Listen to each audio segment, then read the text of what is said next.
bang. Sabu, iya bang. Dokumen. Mana. Lampu. Iya bang. Kau bikin apa kau beli? Beli bang. Beli bang. Di mana? Beli bang. Beli bang. Di mana? Di sini apa? Di sini. Di situ bang. Ini. Iya bang. Oke. Video udah. Ada yang bisa panggil tuh? Sudah dipanggil. Udah ya? Sudah dipanggil, Pak. Oke. Bentar. Berontak lagi ya. Benar ya. Aman. Anaknya mas. Keluarga mas.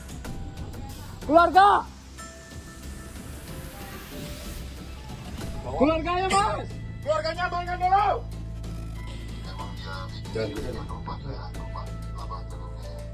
Siap dikubur sudah. Kubur kecil di tengah hutan. Siap. Tengah hutan. Siap. Nanti saya kirim Indra. Siap Indra. Nggak ada di pedang ya, ada digeser ya. Oh gitu. Oke, kita keluar lagi.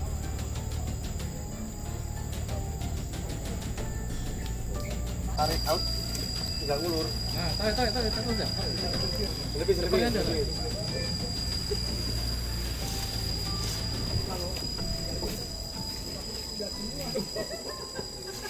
Dan sana. Bang, tulisannya bang.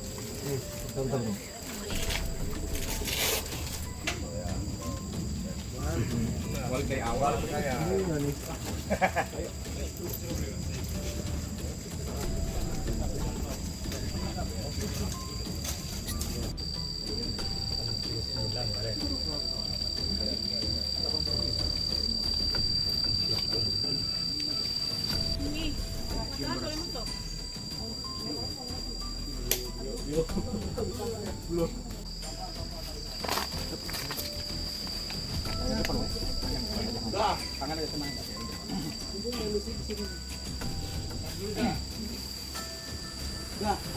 Sudah mas. Cukup.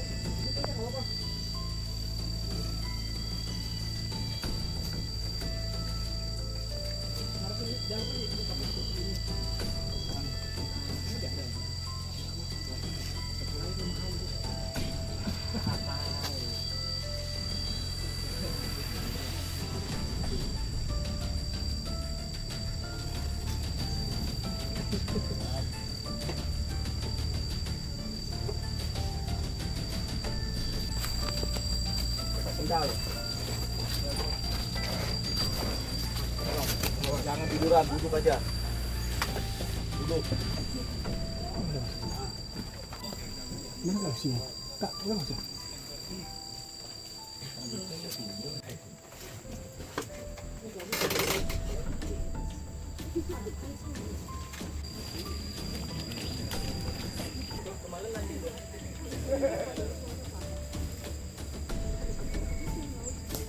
Malahnya kecil Pak, dikit-dikit karena kan seperti ini tempatnya.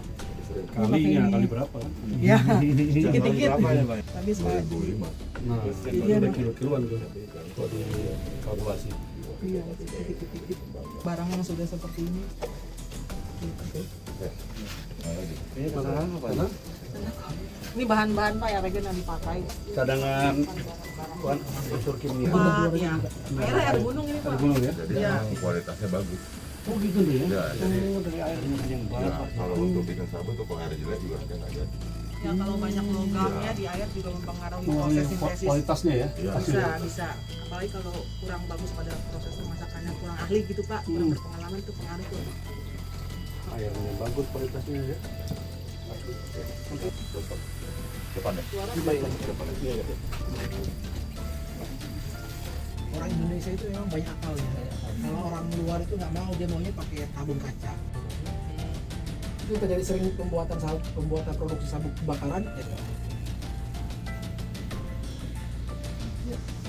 Makanya ada bahan-bahan kimia aja yang masih tidak mengandung. Penangkapan pertama ada bang? Penangkapan pertama. Iya. Ada sih ada tapi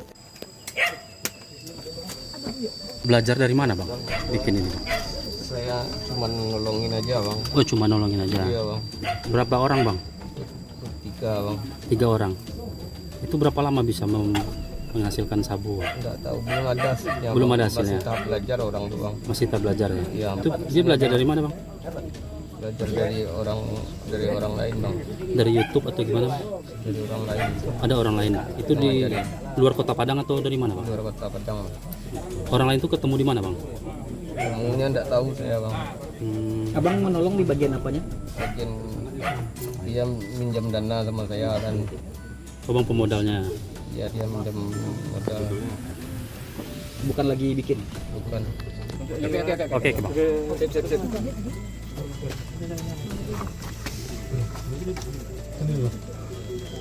November. Di Cisaung ya. Ini connect Tangerang. Daerah Tangerang, Banten. Boleh bang. Berbalangan bagi sering ada sesuatu hal yang kelihatan. Kan memang kan posisi rawan itu kan ada di daerah abu-abu. iya. Ya, daerah abu-abu itu termasuk di batas antara wilayah satu lainnya.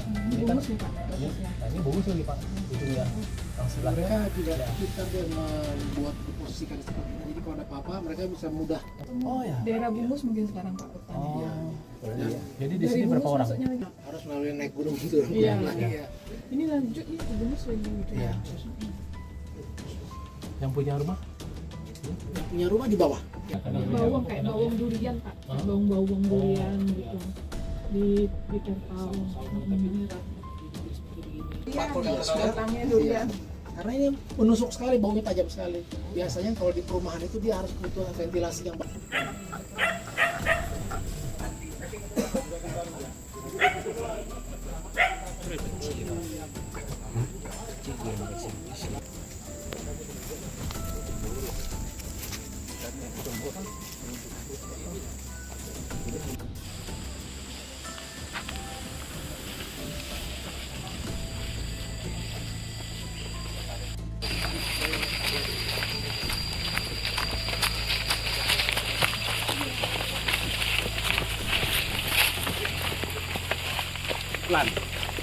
Pelan Rio. Biar aja dia jalan sendiri.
Pengungkapan kasus clandestine lab narkotika jenis sabu yang terjadi di wilayah Parantang. Dalam kasus ini adalah sebuah jaringan produksi narkotika jenis sabu skala rumahan atau clandestine laboratory yang telah berhasil diungkap oleh tim gabungan BNN RI, Direktorat Jenderal Bea dan Cukai dan Kepolisian Polresta Padang telah berhasil menghentikan aktivitas produksi gelap yang selama ini disamarkan di balik modus sederhana namun profesional.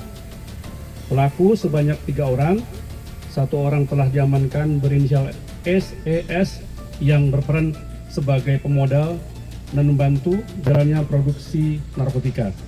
Kemudian 2 orang yang masih dalam pengejaran berinisial SR yang berperan sebagai koki, RL berperan sebagai pembantu produksi dan memasarkan hasil produksi berupa narkotika jenis sabu. Adapun modus operandi yang dilakukan oleh para pelaku dalam membuat narkotika jenis sabu ini dengan memanfaatkan sediaan farmasi jenis bronchitin sebanyak kurang lebih 9 dus atau 5.000 butir per dus yang diekstrak menjadi roduverin sebagai bahan baku utama untuk diproses menjadi narkotika jenis sabu melalui proses destilasi dengan dibantu bahan-bahan zat kimia lainnya serta peralatan laboratorium. Para pelaku tidak menggunakan gudang besar atau pabrik untuk membuat narkotika. Mereka hanya membuat gubuk di kawasan terpencil di kaki Bukit Ngalau, Tarantang sebagai lokasi laboratorium rahasia.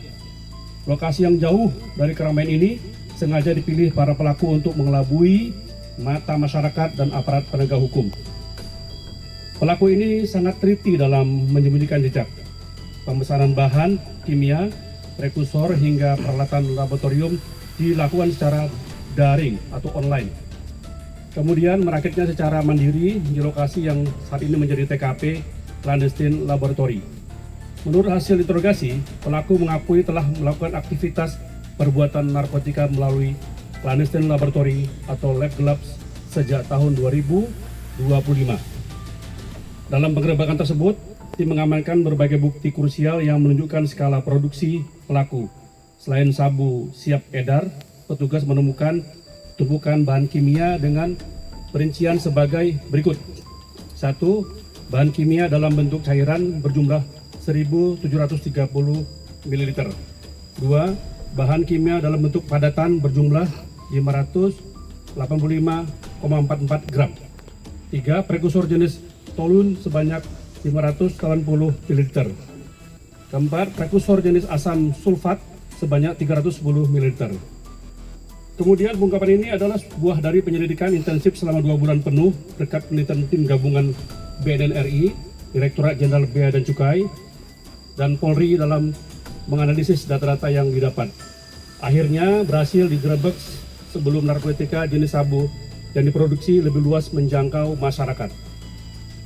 Kini tersangka harus mempertanggungjawabkan perbuatannya. Tersangka dijerat dengan pasal berlapis, termasuk Undang-Undang Nomor 35 Tahun 2009 tentang narkotika dan Undang-Undang Nomor 1 Tahun 2023 tentang KUHP dan Undang-Undang Nomor 1 Tahun 2026 tentang penyesuaian pidana dengan ancaman hukuman penjara maksimal 20 tahun.